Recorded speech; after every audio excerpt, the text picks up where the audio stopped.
Hello everyone, स्वागत है आप सभी लोगों का मेरे YouTube channel Praful chemistry classes में, जहां हम लोग haloalkanes haloarenes chapter पढ़ रहे हैं। ये आपका लेक्चर नंबर 13 है। इसके पहले 12 लेक्चर्स हो चुके हैं। आप लोगों ने, उम्मीद करता हूं कि आप लोगों ने अच्छे तरीके से नोट्स को बनाया होगा और रिवीजन करते रहिएगा, क्योंकि रिवीजन बहुत मायने रखता है। आप एक वीडियो को दूसरी वीडियो देखिएगा तो आपको रिवीजन पिछला वीडियो को कंप्लीट करना होगा, तब जाकर के आपको नेक्स्ट वीडियो समझ में आएगा। ठीक है, तो ये आपका क्लास नंबर 13 है हेलो एल्केन्स हेलो एरीन का, और वीडियो को आप लाइक कमेंट करते रहिएगा, इससे मोटिवेशन मिलता है और अच्छा करने के लिए। ठीक है, तो देखिए जो अब आगे का टॉपिक जो आपका, ये मैं आपको न्यूक्लियोफिलिक सब्स्टिट्यूशन रिएक्शन बता रहा था। इसके पहले आपको न्यूक्लियोफिलिक सब्स्टिट्यूशन रिएक्शन के टाइप्स बताया। उसके बाद मैंने न्यूक्लियोफिलिक सब्स्टिट्यूशन रिएक्शन के जो टाइप्स पे कुछ क्वेश्चंस आपको कराए एनसीईआरटी के, जो बहुत इंपॉर्टेंट थे।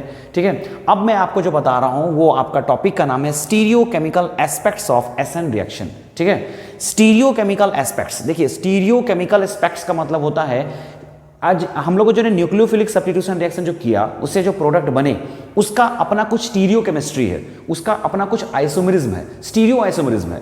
अब ये स्टीरियो आइसोमेरिज्म क्या होता है, अगर आपने बेसिक जीओसी पढ़ा होगा, जनरल ऑर्गेनिक केमिस्ट्री, उसमें आइसोमेरिज्म का वहां पे चर्चा किया जाता है।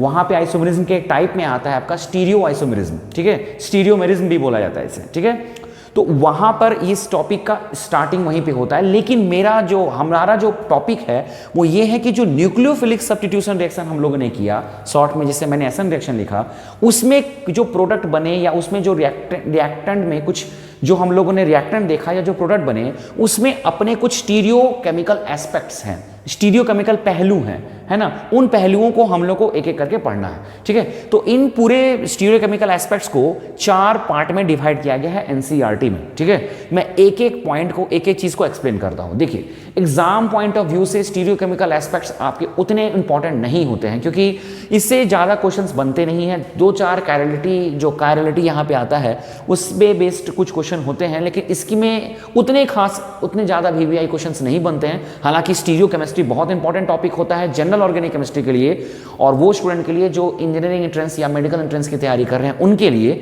बट अगर आप 12 को पॉइंट आउट करते हैं, 12 को फोकस करते हैं, क्लास 12 को फोकस करते हैं, तो आपको न्यूक्लियोफिलिक सब्स्टिट्यूशन रिएक्शन के स्टीरियो केमिकल एस्पेक्ट से ज्यादा क्वेश्चंस नहीं बनते हैं। लेकिन टॉपिक है, इसे तो पढ़ना ही होगा, इसलिए हम लोग इसको पढ़ रहे हैं। ठीक है, तो देखिए, stereochemical aspects of SN reaction. SN मैंने कहा न्यूक्लियोफिलिक सब्स्टिट्यूशन रिएक्शन को शॉर्ट में लिखा जाता है। इसमें 4 स्टीरियोकेमिकल एस्पेक्ट्स हैं, जिसमें पहला आपका है plane polarised light and optical activity. Plane polarised light and optical activity, आप लोग हेडिंग डाल लीजिएगा, एक एक करके एक हेडिंग डालिए, उसके बाद उसका मैं एक्सप्लेन करूंगा, फिर दूसरा हेडिंग। ठीक है, तो देखिए, what is plane polarised light. देखिए, समझने का कोशिश कीजिएगा, ध्यान दीजिएगा। देखिए, हम लोग जानते हैं, हम लोग पढ़े भी हैं, कभी ना कहीं आप लोगों ने पढ़ा होगा, एक होता है ऑर्डिनरी लाइट। ऑर्डिनरी लाइट इसी को कहा जाता है। ऑर्डिनरी लाइट किसको कहते हैं? वैसा लाइट जो हर एक प्लेन पे वाइब्रेट करे या ऑसिलेट करे, जो हर एक प्लेन पे, जैसे एक कोई नॉर्मल लाइट को अगर आप कहीं आप नॉर्मल लाइट यूज करते हैं, तो क्या किसी एक प्लेन पे ही वो प्रोपेगेट करता है या हर एक प्लेन पे प्रोपेगेट करता है? तो हर एक प्लेन पे वाइब्रेट या प्रोपेगेट करने वाला लाइट को बोलते हैं ordinary light. Those light which vibrate और oscillate in all planes is called ordinary light. ये ऑर्डिनरी लाइट है। ठीक, इस ऑर्डिनरी लाइट को अगर एक प्रिज्म है, खास तरह का प्रिज्म है, जिस प्रिज्म को हम लोग निकोल प्रिज्म कहा जाता है, निकोल प्रिज्म। ये निकोल प्रिज्म कैल्शियम कार्बोनेट के एक कंपाउंड कैल्साइट से बनता है। ठीक है, निकोल प्रिज्म से कैल्शियम कार्बोनेट से बनने वाला एक प्रिज्म है निकोल प्रिज्म। कैल्शियम कार्बोनेट का एक कंपाउंड कैल्साइट होता है, उससे निकोल प्रिज्म बनता है। अब ये है क्या, बता रहा हूं मैं। निकोल प्रिज्म से जब ऑर्डिनरी लाइट को पास कराया जाता है, मतलब एक नॉर्मल लाइट को अगर आप निकोल प्रिज्म से पास कराएंगे, तो जो लाइट बाहर निकलता है ये सिर्फ एक प्लेन पे प्रोपेगेट या ऑसिलेट करेगा, सिर्फ एक प्लेन। देखिए, मैंने एक प्लेन लिया है, इसे मैं एक प्लेन कहता हूं। ये आपका एक प्लेन हुआ, ये आपका एक प्लेन हुआ, और एक 3D एक प्लेन हुआ। ठीक है, तो एक प्लेन पे ही प्रोपेगेट करेगा या ऑसिलेट करेगा, वैसे लाइट को हम लोग बोलते हैं प्लेन पोलराइज्ड लाइट। क्या बोलते हैं? Plane polarised light. मतलब अगर एक ऑर्डिनरी लाइट को निकोल प्रिज्म से पास कराया जाए, तो जो लाइट उससे बाहर निकलेगा उसे ही प्लेन पोलराइज्ड लाइट कहा जाता है। ठीक है, क्लियर? तो इससे आप प्लेन पोलराइज्ड लाइट आप लोग समझ गए होंगे कि मैं क्या कहना चाह रहा हूं। ठीक है, और ये एक ही प्लेन पे ऑसिलेट करता है आपका। तो इसे आप पहले नॉर्मली लिखिएगा, हेडिंग डाल करके पहले लिखिएगा, दोज लाइट विच वाइब्रेट और ऑसिलेट, विच वाइब्रेट और oscillate in all the planes, vibrate or oscillate in all the planes are called, is called ordinary light, is called ordinary light. ठीक, when ordinary light is passed through Nicol prism, when ordinary light is passed through Nicol prism, then the light emitted oscillate in one plane only, oscillate in one plane only. This light is called plane polarized light. ठीक है, notes में आपको ये लिखना है और ये आपको फिगर बना लेना है. ठीक है, चलिए, प्लेन पोलराइज लाइट तो आपको समझ में आ गया होगा. अब आता है व्हाट इज ऑप्टिकल एक्टिविटी. ये समझना बहुत जरूरी है. देखिए, अब ये प्लेन पोलराइज लाइट, मैं यहाँ पर प्लेन पोलराइज लाइट के बारे में लिखाने के बाद मैं इधर बना देता हूँ. ठीक है, ये आपका प्लेन पोलराइज लाइट है. ठीक है, प्लेन पोलराइज लाइट है. मैं दो बनाना पड़ेगा फिगर, छोटा मैं बनाता हूँ. देखिए, एक प्लेन पोलराइज लाइट आपका ये है और ये एक और प्लेन पोलराइज लाइट आपका हो गया. ठीक है, मैं यहाँ शॉर्ट में बना रहा हूँ. ठीक है, ये प्लेन पोलराइज लाइट को एक कंपाउंड से मैं पास करा रहा हूँ. कोई एक कंपाउंड है, कंटेनर में कोई एक कंपाउंड रखा हुआ है. इस कंपाउंड से आपका प्लेन पोलराइज लाइट पास कराया जा रहा है. ठीक है, मैं दो तरह का कंपाउंड यहाँ आपको दिखाया हूँ. ठीक, अगर इस कंपाउंड से पास कराने के बाद ये कंपाउंड प्लेन पोलराइज लाइट को रोटेट कर दे. रोटेट करने का मतलब ये प्लेन पोलराइज लाइट पहले ऐसे था, अब ये रोटेट होकर के मान लिए ऐसे हो गया. मतलब ये रोटेट हो गया, घूम गया और ये क्लॉकवाइज में घुमा है. कैसा घुमा है? क्लॉक, घड़ी की दिशा में घुमा है. ठीक है, और मैंने एक बार और फिगर बनाया, यही प्लेन पोलराइज लाइट है, लेकिन मैंने इस बार इसे क्लॉकवाइज नहीं एंटी क्लॉकवाइज रोटेट कर दिया. किधर कर दिया? Anti clockwise. मतलब मिला जुला करके ये कंपाउंड प्लेन पोलराइज लाइट को, एक कंपाउंड प्लेन पोलराइज लाइट को क्लॉकवाइज रोटेट कर रहा है, यानी कि राइट में रोटेट कर रहा है, और एक कंपाउंड प्लेन पोलराइज लाइट को लेफ्ट में रोटेट कर रहा है, यानी कि एंटी क्लॉकवाइज में रोटेट कर रहा है. तो देखिए, तो अगर ऐसा कर पा रहा है ये कंपाउंड, अगर ये कंपाउंड ऐसा कर दिया तो इस कंपाउंड को कहा जाएगा ऑप्टिकली एक्टिव कंपाउंड. इस कंपाउंड को क्या बोलेंगे? Optically active compound. Optically active compound. मैंने जो दोनों कंपाउंड यहां बनाया है नीचे में, ये दोनों आपका ऑप्टिकली एक्टिव कंपाउंड होगा, क्योंकि ये दोनों कंपाउंड प्लेन पोलराइज लाइट को या तो क्लॉकवाइज या तो एंटी क्लॉकवाइज रोटेट कर दे रहा है. अगर ऐसा नहीं कर पाया ये, तो इसे ऑप्टिकली इनएक्टिव कंपाउंड कहेंगे. ठीक, अब ये तो समझ में आ गया होगा कि ऑप्टिकली एक्टिव कंपाउंड किसे कहते हैं, और इस प्रॉपर्टी को कहा जाता है ऑप्टिकल एक्टिविटी. इस प्रॉपर्टी को क्या बोलेंगे? Optical activity. ठीक, तो ऑप्टिकल एक्टिविटी मैंने यहां लिखा है, तो आप इसमें लिखिएगा कि when a plane polarise light, ये आपका क्या है? यही प्लेन पोलराइज लाइट, यही है ना आपका. When a plane polarise light is passed through certain substance, then if the plane polarise light is rotated, if the plane polarized light is rotated either clockwise or anti-clockwise, then this compound is called optically active compound. ठीक, then this compound is called optically active compound and this property is called optical activity. इस property को क्या बोलेंगे? Optical activity कहेंगे, और compound को क्या कहेंगे? ऑप्टिकली एक्टिव कंपाउंड कहेंगे. ठीक है, अब देखिए, ऑप्टिकली एक्टिव कंपाउंड तो आप समझ गए होंगे, ऑप्टिकल एक्टिविटी इस प्रॉपर्टी को बोलते हैं, ये भी समझ में आ गया होगा. लेकिन आप देख रहे होंगे कि ऑप्टिकली एक्टिव कंपाउंड भी दो कैटेगरी का आया. एक वो जो प्लेन पोलराइज लाइट को राइट में रोटेट किया, एक वो जो प्लेन पोलराइज लाइट को लेफ्ट में रोटेट किया. तो जो कंपाउंड प्लेन पोलराइज लाइट को राइट में रोटेट करे, क्लॉकवाइज में रोटेट करे, इस कंपाउंड को कहा जाता है डेक्स्ट्रो रोटेटरी. क्या बोला जाता है? डेक्स्ट्रो रोटेटरी, है ना. डेक्स्ट्रो रोटेटरी, रोटेट करने वाला. डेक्स्ट्रो रोटेटरी मतलब डेक्स्ट्रो की तरफ रोटेट करने वाला. डेक्स्ट्रो राइट के लिए यूज होता है. ठीक है, और दूसरा, अगर वो कंपाउंड प्लेन पोलराइज लाइट को लेफ्ट में रोटेट करे तो इसे कहा जाता है लेवो रोटेटरी. क्या बोलते हैं? लेवो रोटेटरी. लेवो लेफ्ट के लिए यूज होता है, डेक्स्ट्रो राइट के लिए यूज होता है. ठीक है, ऐसे भी आप याद रख सकते हैं ट्रिक के तौर पर. एल से लेफ्ट होता है और एल से लेवो होता है. डी से डेक्स्ट्रो होता है और डी से दाहिना होता है. आधा ट्रिक मैंने हिंदी में दिया, आधा ट्रिक मैंने इंग्लिश में दिया. ठीक है, तो आप समझ गए होंगे कि ऑप्टिकली एक्टिव कंपाउंड कितने तरह का होगा? दो. एक होगा आपका डेक्स्ट्रो रोटेटरी, एक होगा आपका लेवो रोटेटरी. ठीक है, अब मैं एग्जांपल्स दूंगा, लेकिन अभी नहीं, फिलहाल आपको ये समझ में आ गया होगा. तो इसमें आप नीचे लिखिएगा, there are two types of optically active compound. There are two types of optically active compound. First में लिखिएगा डेक्स्ट्रो रोटेटरी, और डेक्स्ट्रो रोटेटरी को एक और नाम से जाना जाता है, इसे डी आइसोमर भी कहा जाता है, डी फॉर्म कहा जाता है. डी फॉर्म या फिर इसे प्लस आइसोमर भी बोलते हैं. ये आइसोमर कहलाता है, ये दोनों एक दूसरे का. ठीक है, डी फॉर्म या डी आइसोमर ही लिख दीजिए, डी आइसोमर. ठीक है, ये आपको डेक्स्ट्रो रोटेटरी के लिए यूज होता है, डेक्स्ट्रो रोटेटरी. ठीक है, और एक होगा आपका लेवो रोटेटरी. लेवोरोटेटरी, इसे आप एल आइसोमर या इसे माइनस आइसोमर भी कहते हैं, ठीक है, या एल फॉर्म भी बोल सकते हैं इसे, ठीक है। हाँ, तो डेक्स्ट्रोरोटेटरी क्या होगा, तो इसमें लिखिएगा द ऑप्टिकली एक्टिव कंपाउंड, क्योंकि ऑप्टिकली एक्टिव कंपाउंड का टाइप है, the optically active compound which rotates the plane polarised light in clockwise direction is called dextrorotatory. और उसका लेवोरोटेटरी का लिखिएगा the optically active compound which rotates the plane polarised light in anti clockwise direction is called levorotatory, ठीक है। ये आप इसको define कर लीजिएगा, ठीक। तो ये आपका टॉपिक खत्म हो गया, ठीक। अब मैं आता हूं कायरलिटी एंड इनएंशियोमर्स में, ठीक है। इसे आप नोट कर लीजिएगा, सारा फिगर बना लीजिएगा, ठीक है। चलिए देखिए, कायरलिटी समझने के लिए पहला एक वर्ड आपको समझना पड़ेगा। कायरलिटी को ही डिसिमेट्री भी बोला जाता है। पहले आपको एक चीज समझना पड़ेगा, कायरल कार्बन, कायरल कार्बन को ही एसिमेट्रिक कार्बन भी बोला जाता है, एसिमेट्रिक कार्बन, ठीक है, ठीक है। या इसी को स्टीरियोजेनिक सेंटर भी कहा जाता है, स्टीरियोजेनिक सेंटर। तीन नाम है, तीनों एक ही चीज बताता है। देखिए देखिएगा, ध्यान दीजिएगा। देखिए, मैंने एक कार्बन यहाँ पे बनाया है, एक कार्बन बनाया, इस पे एक ग्रुप लगा दिया OH, ठीक है। यहाँ मैंने क्या किया, यहाँ मैंने लगा दिया एक CH3, फिर मैंने यहाँ लगा दिया C2H5, C2H5 और एक लगा दिया मैंने हाइड्रोजन। आपको में से बहुत लोगों को लग रहा होगा कि मैंने ये क्या किया है। ये आपका वेज डैश रिप्रेजेंटेशन कहलाता है। कंपाउंड को रिप्रेजेंट करने का 4 तरीका होता है। ये आप लोग ऑर्गेनिक GOC में पढ़ते हैं, ठीक है। ये आपका वेज डैश रिप्रेजेंटेशन है। अगर आपको नहीं भी आता है तो आपको बस इतना जान लेना है कि जब भी मैं कोई बॉन्ड को ऐसे दिखाता हूं तो इसे कहा जाता है बिलो द प्लेन, मतलब CH3 प्लेन के अंदर है, ठीक है। और अगर ऐसे पूरा का पूरा आपका ये तो आपका डैश के रूप में रहा, और अगर आपका ये वेज के फॉर्म में रहा, इस तरह से अगर रहा, तो ये समझ लीजिएगा ये आपका अबव द प्लेन है। ये मतलब प्लेन के बाहर निकल रहा है। कौन?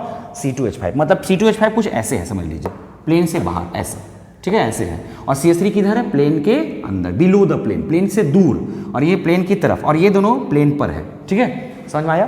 तो ये आपका एक प्लेन क्या बोलते हैं, कंपाउंड को रिप्रेजेंट करने का एक तरीका हुआ, ठीक है। अब मैं कायरल कार्बन की तरफ आ रहा हूं, ठीक है। देखिए, ये कार्बन कितने बॉन्ड बनाते हैं? 4 बॉन्ड बनाते हैं।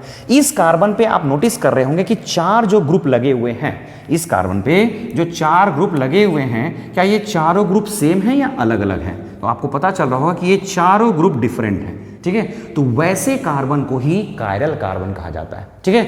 वैसे कार्बन को क्या कहा जाता है? Chiral carbon. वैसा कार्बन जिससे चारों एटम या ग्रुप जो अटैच हो वो डिफरेंट हो, उसे कायरल कार्बन या एसिमेट्रिक कार्बन या स्टीरियोजेनिक सेंटर बोलते हैं। और इसे हमेशा हम लोग स्टार से रिप्रेजेंट करते हैं, मतलब यहां पर एक स्टार लगा देना है, ठीक है। क्लियर हुआ? तो व्हाट इज कायरल कार्बन? बिना कायरल कार्बन समझे आपको कायरलिटी समझ में नहीं आएगा, इसलिए आपको कायरल कार्बन समझना बहुत जरूरी है, ठीक है। तो पहले लिखिएगा कायरल कार्बन, ये हेडिंग रहेगा आपका, नीचे chiral carbon. The carbon which is bonded with 4 different atoms और groups is called chiral carbon और एसिमेट्रिक कार्बन और स्टीरियोजेनिक सेंटर। समझ में आ गया? ठीक है। अब एक बात और, अगर ये कायरल कार्बन है तो इसका एक फीचर होगा, बहुत अच्छा फीचर होगा, कि अगर इसके सामने मैं इसका मिरर इमेज बनाऊं, क्या बनाऊं? मिरर इमेज, मतलब इसके सामने एक मिरर लगा दूं, तो ये पता है कैसा दिखेगा? ऐसा दिखेगा। देखिए, OHC, ये आपका हो जाएगा इधर CH3, ये आपका हो गया आपका C2H5 और ये हो गया आपका इधर H, ठीक है। ये आपको समझ में आ रहा हो कि ये जो मिरर इमेज है जस्ट इसका उल्टा मिरर इमेज है, ठीक है। ऐसे मिरर इमेज को कहा जाता है non super imposable, non super imposable mirror image, mirror image, ठीक है। Non super imposable mirror image कहते हैं इसे। अब बोलेगा सुपर इम्पोजेबल और non super imposable mirror image किसे कहते हैं, तो मैं आपको यहाँ समझा रहा हूँ। देखिए, शॉर्ट में मैं आपको समझाने का कोशिश करता हूँ। देखिए, मिरर इमेज जो है 2 तरह के होते हैं। मिरर इमेज जो है आपके कितने तरह के होते हैं? 2। पहला होता है सुपर इम्पोजेबल, इम्पोज मैंने लिख रहा हूँ, ठीक है, सुपर इम्पोजेबल। इसे मैं बहुत इजीली समझा देता हूँ। अगर आप लेटर A के सामने मिरर रखिएगा तो ये कैसा दिखाई देगा? लेटर A की तरह तो दिखाई देगा।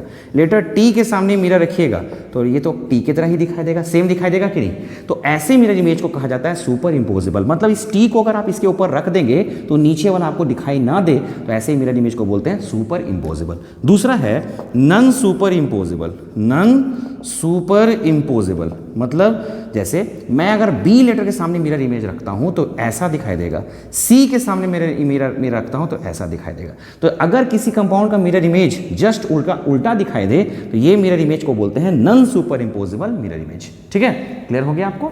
हाँ, तो यहां पर जो मिरर इमेज आप बता रहे हैं, देख रहे होंगे, तो ये जो कंपाउंड है जो कि आपका कायरल कहलाता है, इस कार्बन को हम लोग कायरल कार्बन कहते हैं, इसका मिरर इमेज आपको उसी की तरह दिखाई दे रहा है या उल्टा दिखाई दे रहा है? तो बेसिकली ये आपको जस्ट उल्टा, रिवर्स आपको दिखाई दे रहा है। तो अगर ऐसा हो जाए तब इस कंपाउंड को बोलेंगे कायरल कंपाउंड। क्या बोलेंगे? Chiral compound. और कायरल कंपाउंड होने के लिए ये बात बहुत जरूरी है कि आपका कार्बन भी कायरल होना चाहिए।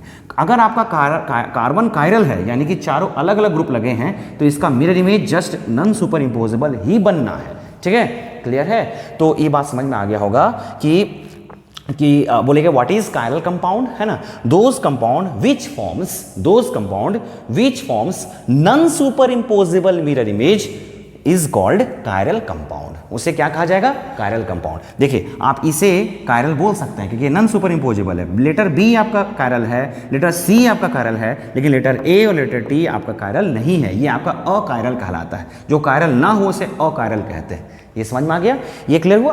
तो आपका आता है यहाँ पे कायरल कार्बन आप समझ गए, कायरल कंपाउंड समझ गए। अब बोलेंगे कायरलिटी क्या है? आपका मेन तो हेडिंग कायरलिटी था या डिसिमेट्री था। ठीक है, तो देखिएगा क्या बोलेंगे, इस प्रॉपर्टी को, ये कंपाउंड का क्या प्रॉपर्टी था, ये जो आपका कायरल कंपाउंड था, इसे आप क्या बोलिएगा? Chiral compound. कायरल कंपाउंड, इस कंपाउंड का प्रॉपर्टी था कि ये जो मिरर इमेज दिया, वो कैसा मिरर इमेज दिया? Non super imposable mirror image दिया। इस प्रॉपर्टी को कहा जाता है कायरलिटी। क्या बोलेंगे? कायरलिटी। ठीक है, देखिए फिर से कंफ्यूज ना हो, कार्बन को कायरल कार्बन कहेंगे, वैसा कार्बन जो चारों ग्रुप से अलग अलग ग्रुप से लगा हो उसे कायरल कार्बन कहेंगे।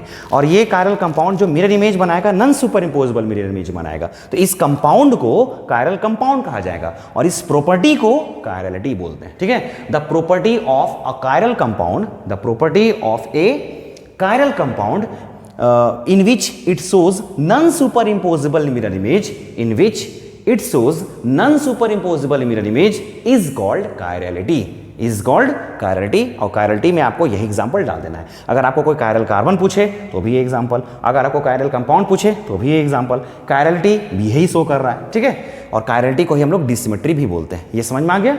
ठीक, चलिए यहां तक तो समझ में आ गया होगा। ठीक है, अब आपका एक चीज और है, इनएंसियोमर्स। यहीं पे आपका एक वर्ड आता है इनएंसियोमर, और कायरलिटी और इनएंसियोमर्स जस्ट इंटर रिलेटेड है। ठीक है, देखिए इसी एग्जांपल में मैं एक इनएंसियोमर आपको दिखा, कायरलिटी को मैं एक और एग्जांपल से समझा देता हूं, देखिए आपको ज्यादा समझ में आएगा शायद। ये COOH CH3OHH, इस कंपाउंड को लैक्टिक एसिड कहा जाता है। क्या बोला जाता है? Lactic acid. ये आपका दही में होता है लैक्टिक एसिड।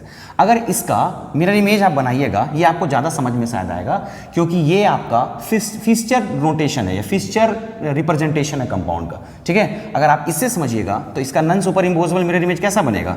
OH को आप राइट साइड कर दिए, H को जो है लेफ्ट की जगह राइट कर दिया, OH को राइट की जगह लेफ्ट कर दिया, COOH यहीं रहेगा, CH3 यहीं रहेगा। ठीक है, तो इस कंपाउंड में भी आप देख रहे हैं जो मिरर इमेज बन रहा है। पहले तो ये बताइए, ये कार्बन कायरल कार्बन है या नहीं? ये आपका क्या है? कार्बन ही है। चारों अलग अलग ग्रुप लगा है कि नहीं? ये कार्बन हो गया कायरल कार्बन। इस कंपाउंड को बोलेंगे कायरल कंपाउंड। और ये मिरर इमेज जो बना रहा है, ये non super imposable mirror image बना रहा है, यानी कि ये आपका कायरलिटी कहलाएगा। ठीक है, ये समझ में आ गया आपको? कायरलिटी का क्लियर हो गया होगा और कायरल कंपाउंड भी क्लियर हो गया होगा। नेक्स्ट मैं आपको बता रहा हूं व्हाट इज इनएंसियोमर्स। ठीक है, देखिए इनएंसियोमर में आपको के लिए आपको मैं अलग एग्जांपल देने का जरूरत नहीं है, इसी में आपको मैं इनएंसियोमर समझा देता हूं। देखिए ये दोनों जो कंपाउंड आपका बना है, ये दोनों कंपाउंड में अगर आप देख रहे हैं तो दोनों में किस चीज का डिफरेंस है? डिफरेंस दोनों में ये है कि ये दोनों एक दूसरे का non super imposable mirror image है। ये इसका non super imposable mirror image, ये इसका non super imposable mirror image. मतलब इसका मिरर इमेज निकालेंगे तो ये आएगा, इसका मिरर इमेज निकालेंगे तो ये आएगा, जो कि नॉन सुपर इम्पोजेबल है। तो ऐसे दो पेयर ऑफ कंपाउंड को एक दूसरे का इनएंसियोमर कहा जाता है। मतलब ये दोनों कंपाउंड एक दूसरे के क्या कहलाएंगे? इनएंसियोमर्स। ठीक है, क्लियर? तो बोलेंगे a pair of compound which are non-superimposable mirror image to each other.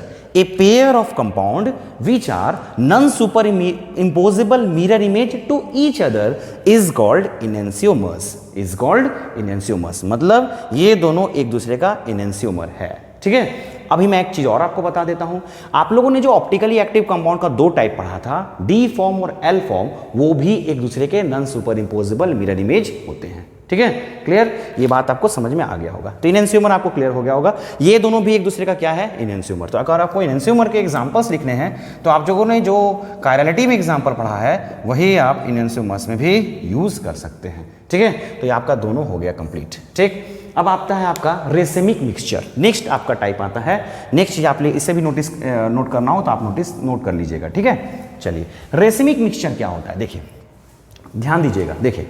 ठीक है, तो ये आपका है, आप लोगों ने देखा कि ये दोनों आपका एक दूसरे का इनएंशियोमर्स था। ठीक, और मैंने ये कहा कि एक फॉर्म आपका डी फॉर्म हो जाएगा यानी कि प्लस आइसोमर, और एक आपका होगा माइनस आइसोमर। ये डी फॉर्म और एल फॉर्म आप लोगों ने जो पढ़ा, ठीक है, ये डी फॉर्म या डेक्स्ट्रोरोटेटरी भी बोल सकते हैं, डी फॉर्म, और ये हो गया आपका एल फॉर्म। ठीक, ये बात तो आपको समझ में आ रहा होगा। ठीक है, अब देखिए व्हाट इज रेसिमिक मिक्सचर। ठीक है, देखिए मैंने आपको शायद एक बात बताया नहीं यहाँ पे ऑप्टिकली एक्टिव कंपाउंड में, कि जो आपका डी फॉर्म होता है और जो आपका एल फॉर्म होता है, ये दोनों प्लेन पोलराइज्ड लाइट को रोटेट करते हैं, मैंने कहा था। ठीक है, ये दोनों जो प्लेन पोलराइज्ड लाइट को रोटेट करेंगे, ठीक है, दोनों एक ही कंपाउंड के होते हैं, डी फॉर्म और एल फॉर्म दोनों एक ही कंपाउंड का होता है।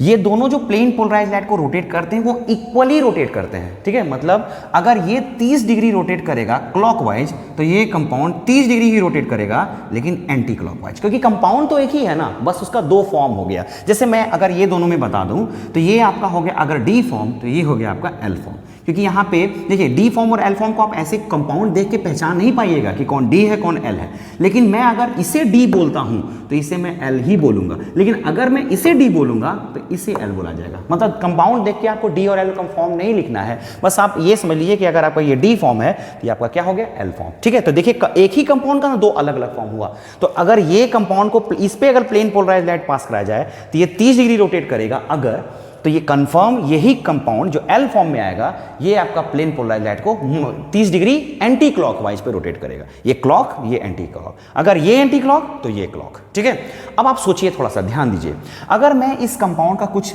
मास लूं, कुछ कंपाउंड इसका मैं लूं कुछ पार्ट, और मैं इसका भी कुछ पार्ट लूं, ठीक है, और दोनों को इक्वली मिक्स कर दूं, मतलब मैं इसका 10 ग्राम लिया, मैंने इसका भी 10 ग्राम लिया और दोनों को मिक्स कर दिया। ठीक है, और मिक्स करने के बाद एक मिक्सचर तैयार किया, उस मिक्सचर पे अगर मैं प्लेन पोलराइज्ड लाइट को रोटेट पास करा दूं, तो आप थोड़ा सा ध्यान से सुनिएगा, सोचिएगा, तब क्या वो प्लेन पोलराइज्ड लाइट को वो कंपाउंड रोटेट कर पाएगा?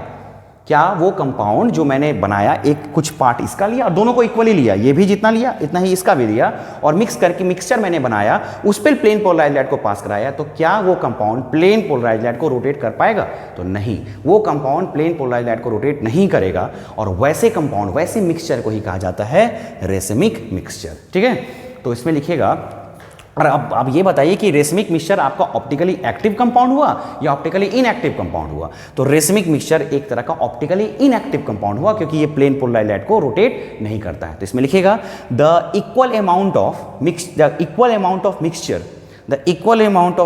Of two enantiomers, the equal amount of mixture of two enantiomers, है ना, which equal amount of mixture of two enantiomers is called racemic mixture, is called racemic mixture. उसके बाद आप एक लाइन और लिखेगा, it is optically inactive compound, it is optically inactive compound because it is the mixture of D form and L form, because it is the mixture of D form and L form। ये आपका optically inactive compound है क्योंकि ये D form और L form का क्या होता है, मिक्सचर होता है। ये बात समझ में आ गया? ठीक है, और आपको अगर आपको एक्सप्लेन करना है कि why racemic mixture is optically inactive, तो आपको एक लाइन लिखना पड़ेगा, the rotation caused by the D form is cancelled by the rotation caused by L form। जो D form आपका क्लॉकवाइज में रोटेट करेगा उसे ही L form एंटी क्लॉकवाइज में आपको कैंसिल कर देता है, इसीलिए ये ऑप्टिकली इनएक्टिव कंपाउंड होता है। और इसे प्लस माइनस से रिप्रेजेंट किया जाता है, इससे प्लस माइनस से भी रिप्रेजेंट किया जाता है, ये ऐसे लिख के कि प्लस हो गया D फॉर्म के लिए और माइनस हो गया L फॉर्म के लिए। ठीक, तो इनएंशियोमर का इक्वल अमाउंट बोलिए या ये बोल दीजिए कि डी और मैंने एल लिखिए, क्योंकि डी और एल को तो एक दूसरे का इनएंशियोमर कहते हैं। ठीक है, ये दोनों का इक्वल अमाउंट का जो होगा मिक्सचर उसे ही हम लोग रेसिमिक मिक्सचर कहेंगे, और ये आपका ऑप्टिकली इनएक्टिव होता है। ठीक है, चलिए यहाँ भी हो गया आपका। तो मैंने आपको साथ साथ बहुत सारा चीज़ बताया, आपको नोट्स प्रिपेयर करते रहना है। ठीक है, चलिए, आपको ऐसे एनसीईआरटी में सारे चीज़ के डेफिनेशन बहुत सिंपल वे में मिल जाएंगे, लेकिन मैंने आपको बताया। अब देखिए 2 वर्ड आ रहा है, इन्वर्सन और रिटेंशन। ठीक है, ये आपको लग रहा हो कि आपका ये सुना हुआ वर्ड है, क्योंकि मैंने आपको पिछले वीडियो में इसे आपको एक्सप्लेन किया था इनएंशियोमर के बारे में। ठीक है, मैं आपको कुछ दिखा रहा हूँ, आपको समझना होगा। ठीक है, देखिए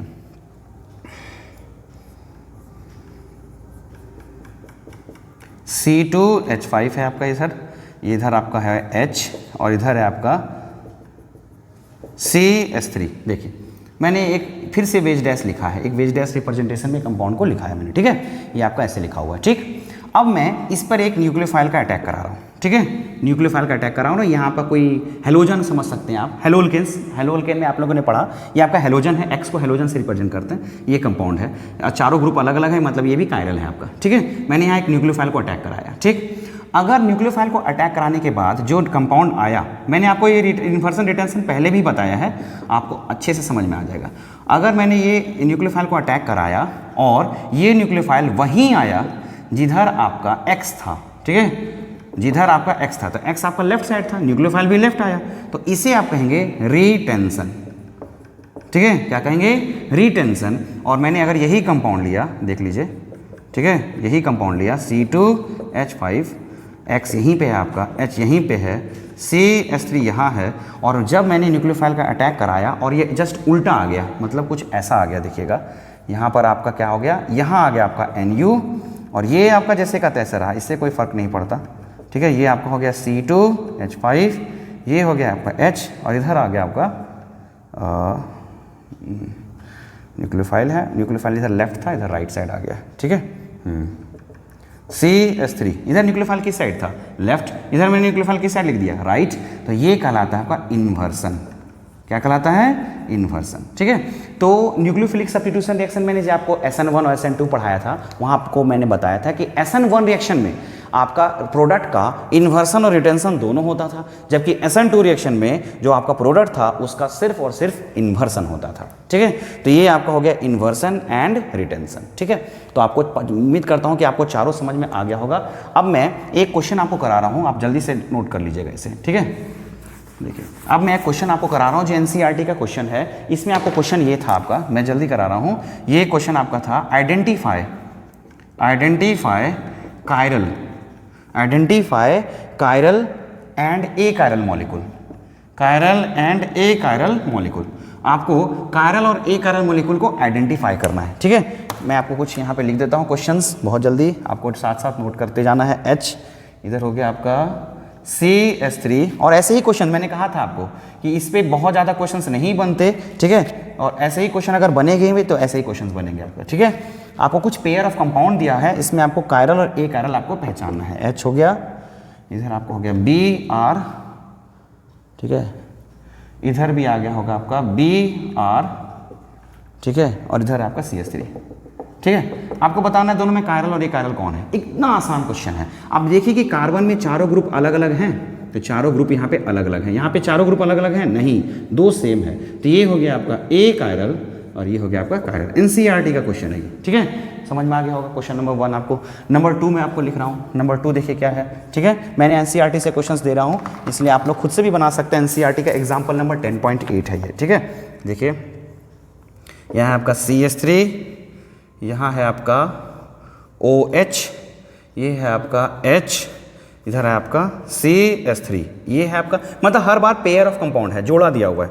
ठीक है, इन जोड़ों में पहचानना है कि आपका कौन कायरल है और कौन आपका ए कायरल है। ठीक है, अकायरल है जिसे बोलते हैं। ठीक, देखिए इधर हो गया आपका H, इधर हो गया BR OH। ठीक है, ये दोनों में आपको बताना है कायरल और कौन ए कायरल है। आप बोलिएगा, इसमें लग रहा होगा आपको सर यहाँ तो एक कार्बन था, आप पहचान लिए, यहाँ पे तो बहुत सारा कार्बन है, ये भी आपका एक कार्बन है, ये भी कार्बन है, ये भी कार्बन, ये भी कार्बन, ये भी कार्बन। ठीक है, तो आपको अगर एक कार्बन भी अगर आपको कायरल दिख गया, एक कार्बन भी अगर आपको कायरल दिख गया, तो पूरा कंपाउंड को आप कायरल बोलिएगा। ठीक है, तो इधर से चेक कीजिए, जहां आपका 4 अलग अलग आपको 2 ग्रुप अलग अलग दिखेगा वही ना आप चेक कीजिएगा। तो आप देखिए यहाँ पे जो ग्रुप लगा हुआ है OH और H बिल्कुल अलग है, इस कार्बन का मैं बात कर रहा हूँ। इधर साइड आपका क्या लगा हुआ है CH3, और इधर आपको क्या लगा हुआ है, एक कार्बन, 2 कार्बन, 3 कार्बन। मतलब आपको साफ पता चल रहा हो कि ये ग्रुप, ये ग्रुप, ये ग्रुप और ये ग्रुप चारों डिफरेंट है, यानी कि ये हो गया आपका कायरल। जबकि यहाँ चेक कीजिए, ये आपका कार्बन है, इस कार्बन पे ये दोनों तो सेम अलग अलग है, बिल्कुल अलग अलग है। लेकिन आप इधर से देखिएगा, जो इधर है वही नहीं इधर है। यहाँ भी एक कार्बन एक CH3, इधर भी एक कार्बन CH3, मतलब इस पार्ट, ये पार्ट और ये पार्ट आपका सिमिलर हो गया, इसलिए ये कंपाउंड कहलाएगा एक आयरन। ठीक है, क्लियर हो गया। नंबर 2 एग्जाम्पल भी आपको समझ में आ गया होगा। ठीक है, अब मैं नंबर 3 लिख रहा हूँ, इसे भी आप साथ साथ नोट कीजिएगा और समझिएगा। ठीक है, नंबर 3 आपका क्या है देख लीजिए। ठीक है, CH3 CH Br CH2 CH3 and CH3 CH2 CH2 CH2 Br। ठीक है, अब आप फिर से कंफ्यूज हो जाइएगा कि सर मैं किस कंपाउंड, किस कार्बन को चेक करूं, तो जिसपे कोई सब्स्टिट्यूएंट लगा हुआ हो उसी पे चेक कीजिए आप। तो Br इस कार्बन पे लगा हुआ, इसी पे चेक कीजिए। इस कार्बन पे देखिए तो चारों ग्रुप अलग अलग है कि नहीं, देखिए Br अलग, CH3 अलग, CH2 CH3 अलग, और इस पर एक हाइड्रोजन है। चारों डिफरेंट डिफरेंट है कि नहीं, तो चारों डिफरेंट डिफरेंट है, यानी कि ये हो गया आपका कायरल। अब यहाँ देखिए Br इस कार्बन पे लगा हुआ है, तो इसे आप चेक कीजिएगा। इस कार्बन पे क्या क्या लगा हुआ है, तो देखिए एक तो Br है आपका, एक आपका CH2 CH3 है, दो तो डिफरेंट है, लेकिन इसमें 2 हाइड्रोजन लगे हुए हैं जो दोनों सेम होते हैं, यानी कि ये हो गया आपका एक कायरल। ठीक है, समझ में आ गया होगा। तो इतने आसान आसान क्वेश्चंस भी इस टॉपिक से ऐसे ही क्वेश्चंस बनते हैं और इतने आसान ही क्वेश्चंस बनते हैं। ठीक, तो आपको करना कुछ नहीं इस टॉपिक के लिए, आपको सारे पॉइंट्स का डेफिनेशन और एग्जांपल एक एक दो दो याद रखना है, और आपको कायरल एक कायरल पहचानने के लिए आना चाहिए। बस यही इस टॉपिक का मेन समरी और मेन क्वेश्चंस आता है। ठीक है, तो बस इतना ही है इसमें। तो आज के वीडियो के लिए इतना ही। आप लोग अगले आज में और आगे अलग अलग आपका न्यूक्लियोफिलिक सब्स्टिट्यूशन रिएक्शन आपका खत्म हुआ आज, इसके बाद आप एलिमिनेशन रिएक्शन और रिएक्शंस विथ मेटल्स देखेंगे। तो आज के लिए इतना ही। ठीक है, थैंक यू।